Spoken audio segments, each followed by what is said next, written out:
forget where we came from.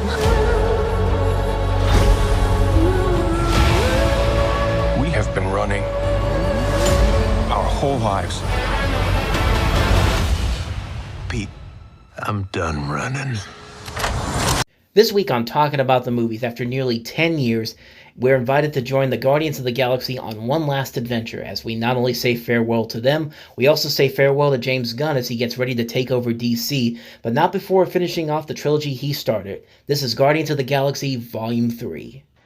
Welcome to another edition of Talking About the Movies, and today we're talking about the biggest new release of the weekend, which is, of course, Guardians of the Galaxy Volume 3, the third and final installment of the Guardians of the Galaxy film trilogy, the last film from the MCU for James Gunn as he gets ready to take over DC Studios. Before we talk about the new movie, we might as well talk about the previous installments of the series. Guardians of the Galaxy and Guardians of the Galaxy Volume 2. I really like both of these movies a lot. It's hard for me to judge between which one I think is the better one, because I really love the first Guardians of the Galaxy movie, but I love the second one for just how zany and over the top and hilarious it is with some of the material that they put in there. And sometimes I differentiate. I go from really liking the first movie over the second one, but then sometimes I really like the second movie over the first one. I mean, when I look at these movies, it kind of reminds me a little bit of Back to the Future, kind of, because I really love the first Back to the Future movie, but I have a soft spot for Back to the Future Part 2 because that was the first one I ever saw when I was a kid.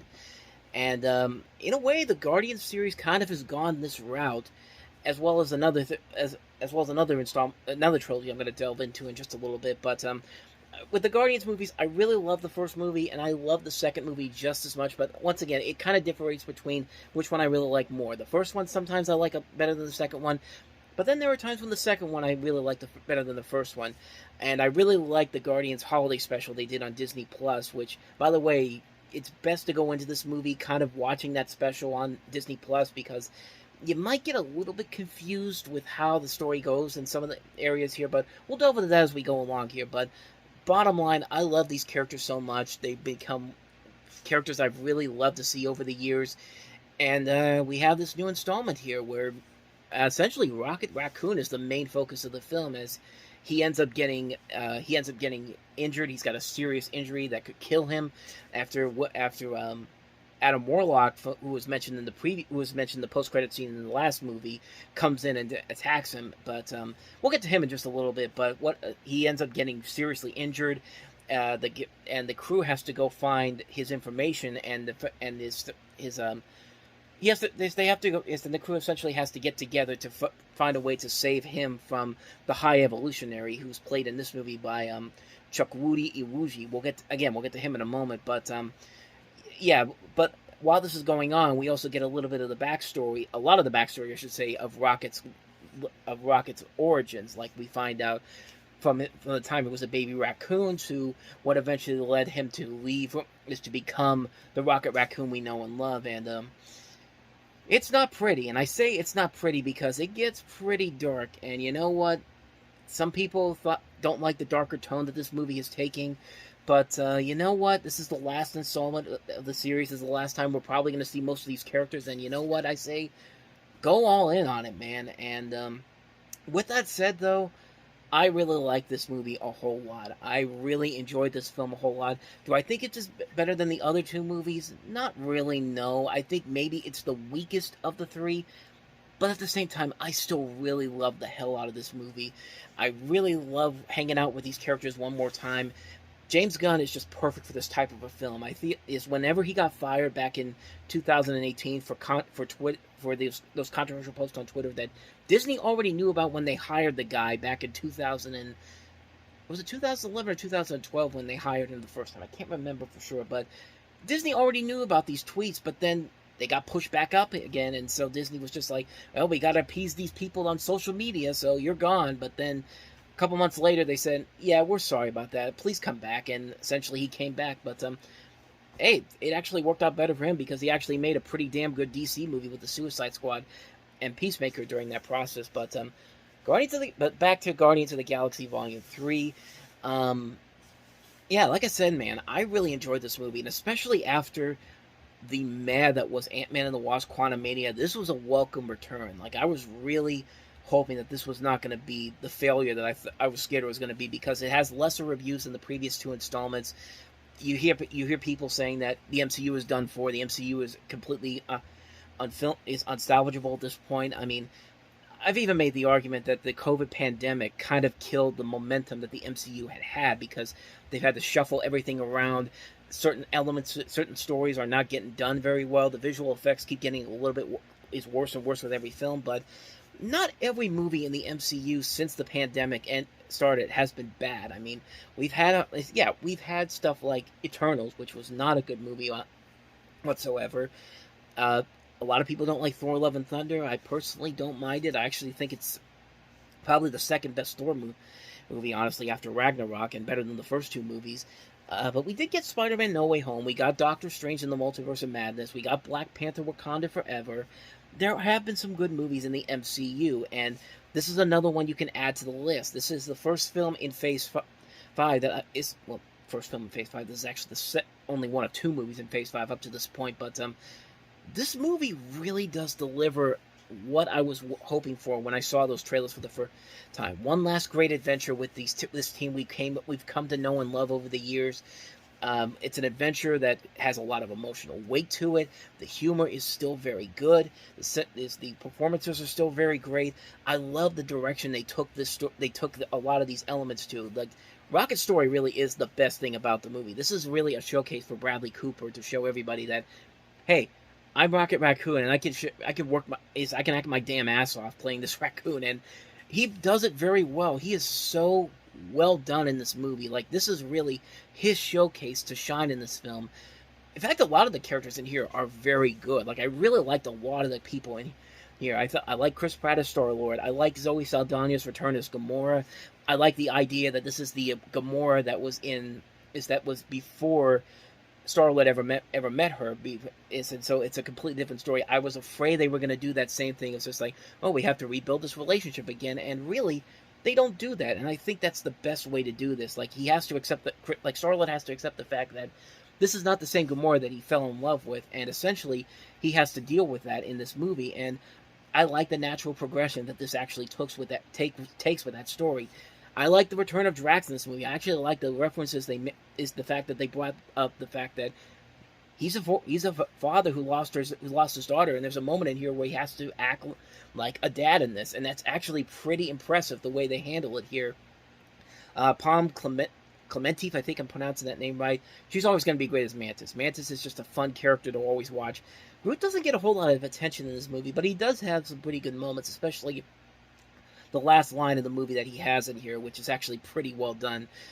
I was really surprised about the fact that Cosmo just kind of randomly shows up in this and the holiday special, and she's just part of the gang. Like, I thought maybe in this movie we get kind of an idea of where she came from, of how she ended up becoming part of this group, the group, and we never really get that indication. All we have is that she was one of the animals that was in the first movie with the Collector. She was one of the characters that eventually made it onto this planet, the planet of nowhere that these characters are on, and that's how that's kind of ended up becoming on that point. Sean Gunn has been a ton of fun to watch in these movies.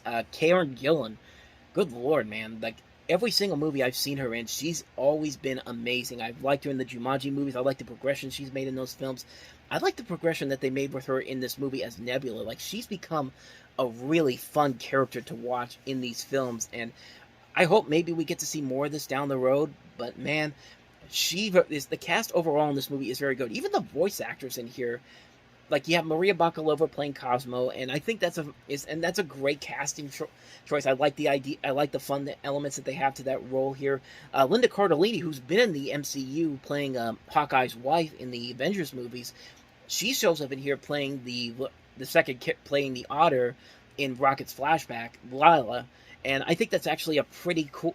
The concept of that storyline is very well done. I love the designs of the creatures in there. It feels very much like Sid from Toy Story, like what he does to the toys, and he just creates these hideous monsters that actually have soft hearts. Honestly, they're just innocent bystanders. The villain in this movie is a ton of fun to watch. He is so over the top, and he's just such a bad guy. Like, he doesn't have this emotional backstory, and he's just kind of like I'm straight up, and is at the beginning he's kind of a normal villain, but then he just goes full over the top, and there's no remorse with this guy whatsoever. You feel so glad when this dude gets his comeuppance at the end of this film. It's just so, it's amazing to watch. I love every single element about that role in this movie. And then you have the addition of Adam Warlock, who's played here by Will Poulter, who's been a very good actor over the years. I first saw him in We're the Millers, where I thought he was really funny in that movie, and I couldn't believe that was actually the same guy. Like, he's also been in the Maze Runners movies, The Revenant, Black Mirror, Dope Sick. He was very good in that with Michael Keaton. And I know a lot of people are going to have some concerns about his performance as Adam Warlock in here. And it's not exactly what you would expect from the comic books, but it doesn't completely. It's not a bad concept what they do here. I mean, Elizabeth Debicki, who was in the last movie, basically says he still has the mind of a child. So some of the stuff that he does in this movie is so over the top chaotic. It's so hilarious. Like, I couldn't help but laugh at some of the moments in this movie. I thought he did a fantastic job in this movie. And this is a character I kind of want to see expand going into other projects if they decide to do more with this newer generation Guardians of the Galaxy team that they're setting up in the end of the movie. The action sequences overall are spectacular. This is still the same fun elements that were in the previous two movies, the stylized action sequence. There's one scene that takes place in the corridor, and it's a long shot that's so much fun to watch. Even with the music, even with this music playing in the background, but the music is still fun. Like, the soundtrack is still very much fun. Like, a lot of the elements that make the Guardians of the Galaxy movie so great are still in this film. The comedy, I will say, is not quite as strong as the previous two movies did. Like, I love what Volume 2 did. I think the mix of, like, Looney Tunes-esque comedy at some points, like the part where Rocket is in the woods and he's being attacked by the Ravagers, and he puts these traps in the air, the gravity traps, and they go flying up in the air like something out of a Looney Tunes cartoon. That's funny stuff. Like, there's definitely a lot of those. There's definitely not as many moments in there, but there are still some really good funny moments in this film. Now, if I said that there's one thing that I would say that's wrong with the movie, actually there are a couple of little things there. Nothing too bad about it. Nothing that really makes me say, wow, you completely missed the mark on that one. But I will say that there is less of a shock to some of the moments that happened in this movie compared to some of the other films in the series. Like in Guardians of the Galaxy 2, when Kurt Russell's character Ego basically just randomly says to Peter, like, it's nothing at all, like, oh, it was a shame I had to kill your mother, and Peter just has looks on his face like, what? Like that's a record drop moment that it's kind of expected, but you never see, but the way it's delivered, you don't see coming at all. There are moments in here that you can kind of telegraph right away. Like, there's a moment where Rocket is about to break out in the flashback. He's about to break out of his cell. He's about to break everybody else out, take the rocket, and go on. And the otter, Lila, hugs her. They go in their circle. You see it in the trailer, and guess what happens? The high evolutionary kills her, and kills the other animals too. And like, you can just telegraph that kind of stuff right away. There's a moment near the end of the film where Rocket goes back to the same area and saves these baby raccoons, and you think, okay, at some point here comes the high evolutionary, and sure enough, there he is again. It's just like. And that scene is great, by the way. I love those little scenes, like the scene where Rocket is grabbing the baby raccoons and is just grabbing every single one of them. Like, that's a cute little scene. It's also well done. The visuals in this movie, it's amazing how we've complained about the visuals in some of these other MCU films, like Thor: Love and Thunder and Ant-Man and the Wasp: Quantumania. I'm sorry, if you're that person that did the MODOK design and you still have a job, I don't know what the hell I don't know what kind of pictures you have that against Disney, the Disney head Bob Chapek or Kevin Feige to still have your job. But man, none of the visuals in this movie look that bad here. In fact, they look fantastic. Like, the attention to detail on Rocket is so amazing. And some of these visual designs from Framestore, the visual company that does this, go to James Gunn's Instagram page or social media page. He put like little clips of like different visuals. That is some of the visuals in here, and you see the baby Rocket looking at the camera, and he starts sniffing it, and you see like the mist coming out of his nose. You see that, and you see the design of the rabbit with the spider legs, and you see all these other little elements there. And it's just so amazing to look at in just those little images alone. And in the movie, they look really incredible. I got to give the movie a lot of credit for really stepping up their game in terms of the visual effects. The emotional moments are just as good too. I mean, Rocket storyline is very good. You can still get a little bit of the elements of trying to rebuild the relationship between Star-Lord and Gamora, and the way they do it here. Star-Lord's also, there's kind of a little bit of elements of Star-Lord trying to build, Mantis trying to build her relationship with Star-Lord as their brother and sister, as they said in the holiday special, and just a number of other elements there that I think are done very well here. Rocket storyline really is the best thing about the movie, but in terms of the ending is very good too. It's a nice little so long to everybody that feels like it feels very refreshing to see. It doesn't feel phony. It doesn't feel like it's trying to manipulate you. Everybody just decides, hey, I'm gonna go this way. We should go all this way. So basically, what happens here is that at the end of the movie, Peter decides to go back to Earth to reunite with his grandfather, played by Greg Henry. And we have a nice little moment there with them at the end of the movie. And Mantis decides to go on a journey of self-discovery with the Abilskis. Gamora decides to reunite with the Revengers, and Nebula and Drax remain on Nowhere to raise the rescued children, while Rocket essentially becomes the new captain of the Guardians of the Galaxy, with Groot as a fully grown Groot, who has a lot of really cool designs in this movie. He at one point becomes a kaiju. There's a great scene where they're in the High Evolutionary's room at the top of the building, and they just go out and and he's got these guns all over him, and they just start shooting around everywhere. That's some fun stuff. Kraglin, of course. You have Adam Warlock, and then you also have Phyla, which is a character that I really don't know has been introduced. I don't know if she's been fully introduced yet into the series.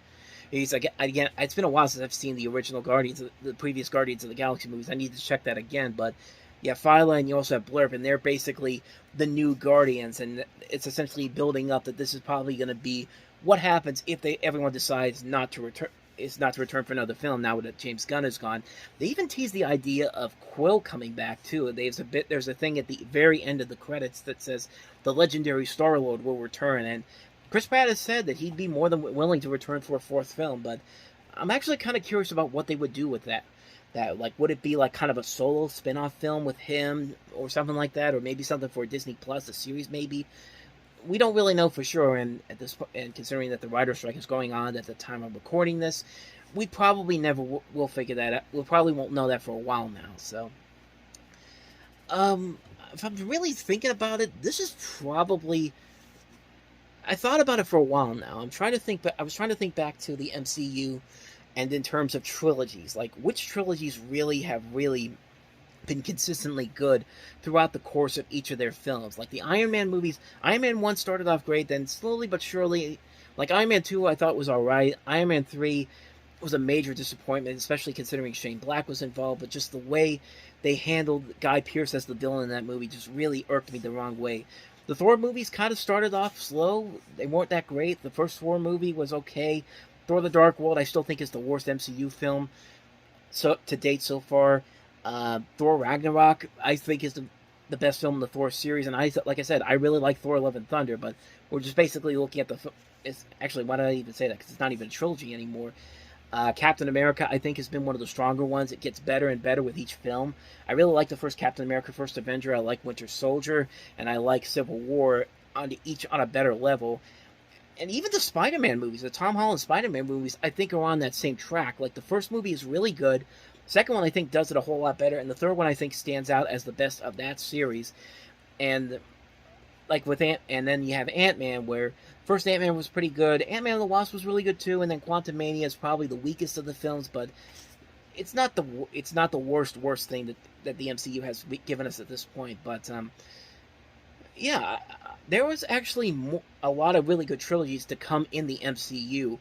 Like I said before, I put the Guardians trilogy on the same level as I would put the Back to the Future trilogy or the How to Train Your Dragon trilogy, especially when you consider How to Train Your Dragon 3 was not the best overall story-written film, but in terms of emotional moments, in terms of the fact that we're never going to see these characters again, I think it delivered a lot there to really recommend it on that front. I would say the same thing about this movie here. And even with Back to the Future Part 3, the weakest of that film series, but it was a nice send-off to the series, and this is a nice send-off to the Guardians series. It's a nice send-off to see these characters one last time on one grand adventure. in a film that is really, really entertaining on a number of levels. I would highly recommend this movie if you've been a fan of the Guardians series. I would give this movie a gigantic thumbs up if I could, which I give it a mild. I give it's not even a mild thumbs up. I give it a good thumbs up. I really love this movie. This is probably one of my top 5 favorite movies of the year so far. But then again, I haven't seen a lot of this year's movies as of yet. I think John Wick Chapter 4 is still. It's Guardians 3 is just a little bit under Guardians 3, and then after that I think it's Super Mario Brothers, then Cocaine Bear, and then Creed 3. So that should pretty much tell you about the number of movies I've seen this year so far. It should also tell you that the worst movie I saw this year is still 80 for Brady, and that's only because that's been the worst. That's been the one bad film I've seen all year so far. But we still have a good chunk of the year to go, and this movie really gives me hope that James Gunn is going to do something incredible with DC Studio, when he takes it over, when he starts doing the Superman movie, Superman Legacy, which should be really interesting to see. Whenever we get this past this writer's strike, and hopefully that starts filming, I'm really excited to see where that series go, where his DC path is going to go at this point. That's going to be a ton of fun to watch, and it's mostly because of what I've seen with these Guardians movies, what I've seen what he's done with the Suicide Squad and Peacemaker. I'm really excited to see what this guy's able to do going forward. I really had a great time watching this movie. I've had a great time watching these characters over the years. It's sad to see these characters go. Like, I really want to see more adventures with them, but it ends on a good enough note where if they stop it here, if they really don't do anything more with the Guardians going forward, really, this is going to be more than enough to really satisfy me. I think this series really shows that James Gunn really loves these characters and wanted to do something incredible with them. And I really don't think it's going to be easy to get somebody else to come in and do this story again with somebody who really loves these characters like James Gunn does. I know that was probably the thinking that they had it when they fired him the first time around, and then almost a year later they realized nobody really could come close to what James Gunn has done with this series, at least as far as we know of. And even as we've seen these characters in other movies, like the Russo brothers when they brought him into the Avengers movies, or when Taika Waititi brought him in there for that cameo in Thor: Love and Thunder, which was literally a cameo. It's going to be very hard to see them do these movies again without James Gunn being there. Like, even if he has like a story credit or one of the producers on it, it's going to be hard to see someone else coming in here to give these characters some new life. And maybe it's knowing Disney and Marvel, they'll find a way to do it. But hopefully they'll get somebody that can really pulling another good run with these characters. Before I leave, there is one other complaint I kind of had with this. There's a lot of misleading in the trailers for this. Like, the opening, like the scene that I think a lot of people take from the recent trailers is the Guardians carrying Quill, like Quill's been injured or something. It's like Quill is like passed out. It's like he's seriously injured or something like that. That scene takes place early in the movie, and it's mostly because he's just gone into a drunken stupor, considering what happened to Gamora. So, like, little moments like that I thought were kind of amusing, that they misled you big time in there. Not to say that they were bad moments in there, but that was one of those elements of the story that I kind of wish they delved into a little bit more, because that's something that happens early on, and then once the crux of the movie gets going, it's just like it's completely washed away and everything's all peachy keen at that point. But bottom line, I've rambled on a lot about this movie, and bottom line, I really enjoy this movie a whole lot. I really enjoy these characters. It's going to be sad to see them go. They've made a ton of great stuff out of this material. Guardians of the Galaxy Volume 3 may not be the best film in the series. It may not be the best thing to come out of this series. But man, we needed this. We needed this after the mediocreness that was Ant-Man and the Wasp: Quantumania. I don't know where the rest of Phase 5 goes from here, but at least we got one great movie out of it. So, yeah, that's my thoughts on Guardians of the Galaxy Volume 3. Let me know your thoughts down below. Let me know in the comments what you think about it. Thank you guys for watching, and probably the next time I'll see you, it'll be for Fast X in a couple of weeks. So, with that said, I am off. So thank you very much for watching. I'll see you next time, and until then, as always, take care.